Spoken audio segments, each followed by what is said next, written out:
मोहब्बत आपकी नज़र में क्या है? मोहब्बत के बगैर तो कोई चीज़ भी मुकम्मल नहीं है। छोटी उम्र से मतलब किस एज से आपका आगाज़ हुआ? 12 साल की उम्र से मैंने बाकायदा लिखने का आगाज़ किया। लेकिन आप अपने करियर में अभी तक कितनी किताबों की मुसन्फ़ा हैं? मैं चाहता हूं कि आप अपनी किताबों के बारे में हमें बताइए। आपको आपके अदबी खिदमात के तराफ में कहते हैं कि लखारी और चाय का चोली दामन का साथ है, तो क्या आपको भी चाय बहुत ही ज़्यादा पसंद है? बहुत ज़्यादा। बिस्मिल्लाहिर्रहमानिर्रहीम, अस्सलाम वालेकुम। आप देख रहे हैं सिराते उम्मीद और मैं हूं मोहम्मद हाशिर मुगल। नाज़रीन, आज के इस दौर में अगर हम अपने इर्द गिर्द के लोगों से ये सवाल करें कि क्या वो किताबें पढ़ते हैं, तो 100 में से 90% लोगों का यही जवाब होगा कि नहीं, वो किताबें नहीं पढ़ते हैं। तो आज के इस दौर में जहां लोग अदब से काफ़ी दूर होते जा रहे हैं, कुछ लोग ऐसे भी मौजूद हैं जो किताबों से जुनून की हद तक मोहब्बत करते हैं। जी हाँ, आज हम आपकी मुलाकात एक ऐसे मेहमान से करवाने जा रहे हैं जिन्होंने कम उम्री में ही ना सिर्फ एम.ए. राहत, अनवार अलीगी और इन जैसे कई मोतबर नामों को ना सिर्फ पढ़ा बल्कि ख़ुद भी लिखने का आगाज़ कर दिया। और हमारी आज की मेहमान इंतहाई बासलाहियत और पाकिस्तान की कम उम्र तरीन लिखारी हैं जिनका नाम है फलक जाहिद। तो जी फलक, अस्सलाम वालेकुम। वालेकुम अस्सलाम। क्या हाल है फलक?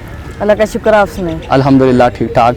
अच्छा फलक, आपसे सबसे पहले तो मैं ये चाहता हूँ कि आप ये बताइए कि आपने अपने अदबी सफ़र का आगाज़ कैसे किया? मैंने अपने अदबी सफ़र का आगाज़ काफ़ी छोटी उम्र से कर दिया था। दरअसल मैं इंग्लिश लिटरेचर पढ़ने वाली बच्ची थी शुरू से। छोटी उम्र से मतलब किस एज से आपका आगाज़ हुआ? 12 साल की उम्र से मैंने बाकायदा लिखने का आगाज़ किया। लेकिन इससे पहले मुझे किताबें, मैगज़ीन्स, बच्चों की कहानियाँ पढ़ने का बहुत ज़्यादा मुझे शौक़ रहा है। पेरेंट्स घर में मैगज़ीन्स ला कर देते रहे थे, उन्होंने पढ़ने की तरफ हमारा रुझान बढ़ाया। तो उनको पढ़ते वक्त मेरा भी दिल चाहता था कि मैं अगर इनको पढ़ती हूँ तो मुझे भी कोई पढ़ सकता है अगर मैं लिखना शुरू करूँ।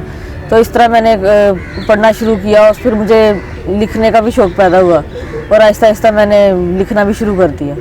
12 साल की उम्र से आपने लिखने का आगाज़ किया, तो मेरा सवाल है अब आपकी एज कितनी है? अब मेरी उम्र अभी हाल ही में 2 दिसंबर को मेरी उम्र 21 ईयर्स हुई है।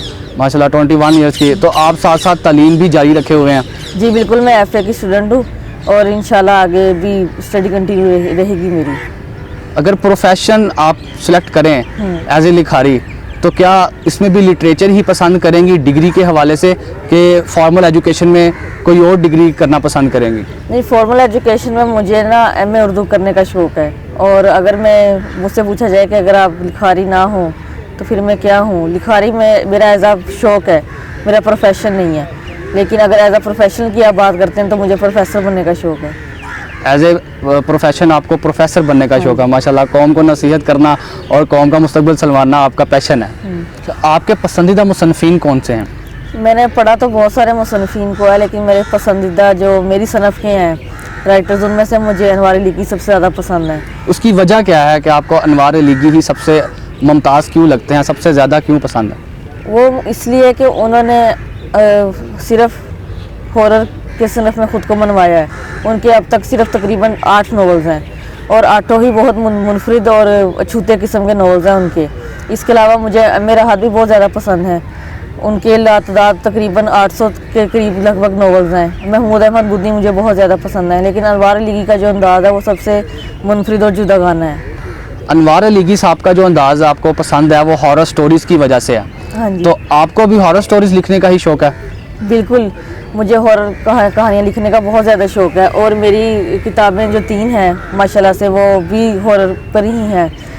मैंने हॉरर लिखने से ही आगाज़ किया और आगे भी इसको जारी रखने का ही मेरा इरादा है। अच्छा, आपको हॉरर लिखने का शौक़ है, इसकी क्या वजह है? लोगों को डराने से कोई मज़ा आता है? मुझे दरअसल बच्चों को अक्सर उनके पेरेंट्स उनको भूत प्रेत की कहानियाँ सुनाते हैं, उन बच्चों को इंटरेस्ट भी होता है इस तरह की कहानियाँ सुनने का। तो और मैंने आम बच्चों की तरह कभी भी बादशाह मलका की कहानियाँ ज़्यादा नहीं पढ़ी शौक़ से। मुझे हमेशा इस तरह की ड्राइंग कहानियाँ अट्रैक्ट करती थी।